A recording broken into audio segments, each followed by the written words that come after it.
Opinion Nation, what is the state of America on its 242nd birthday? Let me take you back to the 1770s, to the days our founding fathers fought for and then celebrated our nation's independence. John Adams said the celebration should include, quote, pomp and parade, games, sports, guns, bells, bonfires, and illuminations from one end of the continent to the other. Done and done. We love our Declaration of Independence to this day. We just don't much love one another's differences. They are no longer celebrated, but feared. The last time Americans embraced one another was arguably after 9/11.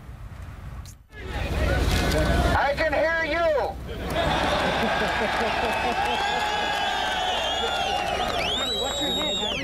I can hear you. The rest of the world hears you. And the people who knock these buildings down will hear all of us soon.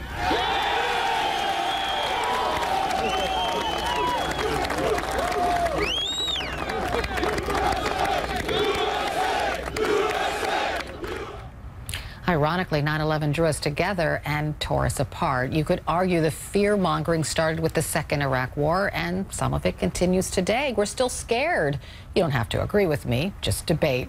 Opinion Nation, what is the state of America on its 242nd birthday? Let's talk. With me now, Allie Stuckey, host for The Conservative Review.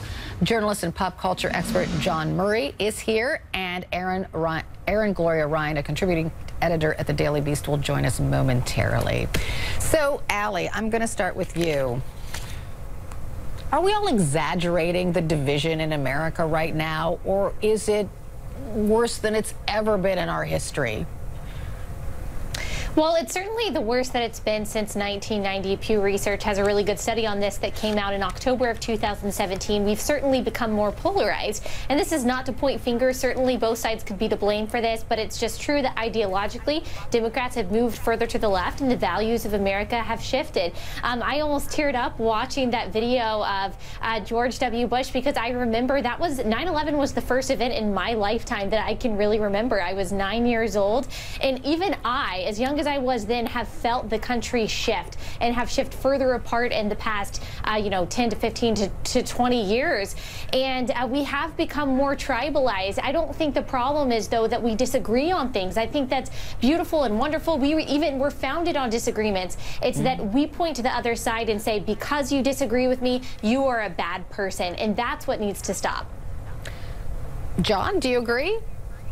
Well, you know, Carol, I feel like America is a country of subjective independence, and we are more divided than ever before, because the reality is that in this country, we have a national anthem where we conveniently omit one of the verses because it celebrates the murdering of African-American slaves.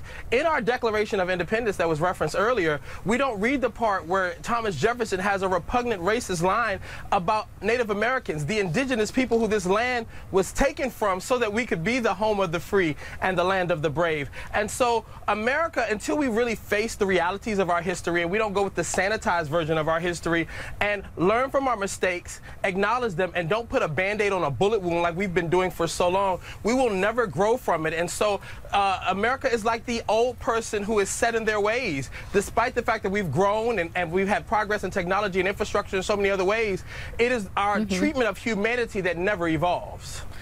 Allie, do you agree with just putting a Band-Aid on all the bad stuff that happened in our past and concentrating on the good?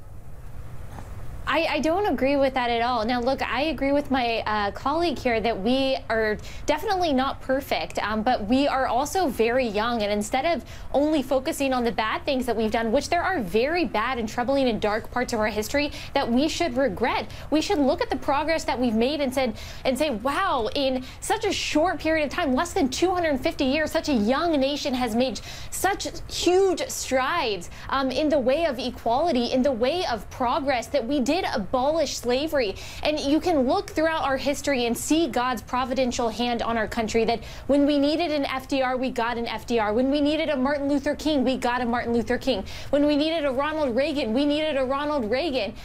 The way that God has guided this country to be the most successful, the most prosperous country in the world, that people, thousands of people every day are risking their lives to come here. America is the most compassionate, the most empathetic, the most generous country that has has ever lived. Wherever American boots are on the ground, there is there's prosperity and there is success. Now, see, John, I feel like shooting off fireworks right now after that. I mean, because, you know, I mean, respectfully, that's very easy to say as a white person in this country, but as a person of color who, you know, yes, slavery may be abolished, but maybe you should sit and watch the movie 13 and look at how the criminal justice system could be considered the new slavery to a lot of people. And watching people of color be murdered down, unarmed black men in this country by bad police officers, watching the President of the United States not be able to denounce neo-Nazis and Ku Klux Klan members in Charlottesville. I mean, for you to use the word compassion in this particular climate in this country shows that you're tone deaf and completely out of touch with the reality of America. Okay, so Erin Gloria Ryan has arrived, and so I'm going to, I'd like to get her opinion on this. Did you hear much of that? John is saying that we're not really the most compassionate country on earth, and Allie is saying, yeah, we're the best country on earth. Thank you. Well, Carol, I'm just really saying that we have a lot of more work to do. That's what I'm really saying. We need to face our history and work towards progress. We can agree on that. Okay, Erin, jump in. I'm going to go ahead and say that I think we're kind of at a nadir right now of American compassion. The fact that 2,000 kids still haven't been reunited with their families and there's no real plan on how to do that. The fact that last week journalists were murdered in their newsroom and our president couldn't even muster the smallest sliver of compassion when he was asked directly about it. The fact that he did say something about what? Yeah, I mean, watching him walk away from it was just kind of galling to me. But you know, and then we're also at a point right now, we're kind of at an inflection point with the Supreme Court where it looks as though moderate justice, I mean, compared to the rest of the court, was about to be replaced by somebody who's been vetted by the Federalist Society. That basically means that the next justice on the Supreme Court is going to be somebody who's reliably anti-abortion. 70% of American people oppose overturning Roe v. Wade, and increasingly the government that is supposed to be representing us is divergent from the views of the American people. The White House is not necessarily representative of the majority of Americans. Congress does not represent the interests of the majority of Americans. And now the Supreme Court is about to be in a position where it doesn't represent the majority of Americans. So if you ask me if I was optimistic, I would say no. And if you ask me if I think this country is compassionate, I would say no. That doesn't mean we don't have the potential. I absolutely think we have the potential to do it, but I don't think we're compassionate. Okay, Allie, go for it. Of course we're compassionate. There's a reason why people are risking their lives to come here every day and not the other way around. There's also a reason why we are constantly adopting children from third world countries, from places like Russia, abroad, and not the other way around. People are risking their lives to come here because in many cases, if our country is so bad, if it is so unempathetic, if we really are run by this awful patriarchy that doesn't represent us, why do you guys insist that we should just open the floodgates and let everyone come in? We are the best country in the world because we are the only country that's founded on an idea. Okay, so let's. Well, it's a question. If it's so bad, why should we continue to I am curious. Okay, everybody stop. I am curious about this. And John, I'll start with you. You do love your country, right? And you're going to celebrate the 4th of July with fireworks.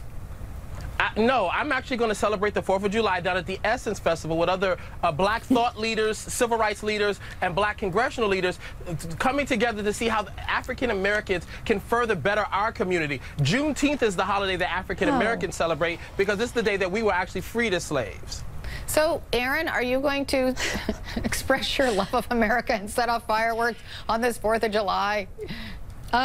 No, because I live in New York City, and that would be pretty illegal. I think what I'm going to do is probably what I do every 4th of July, which is to take a moment to reflect on the fact that my family is from here. I think the last of my family to arrive here came here in like the 1860s, and that means that this country is in my blood for better or for worse, and that it's my job as an American citizen to do everything that I can to make it better than what it was in the future.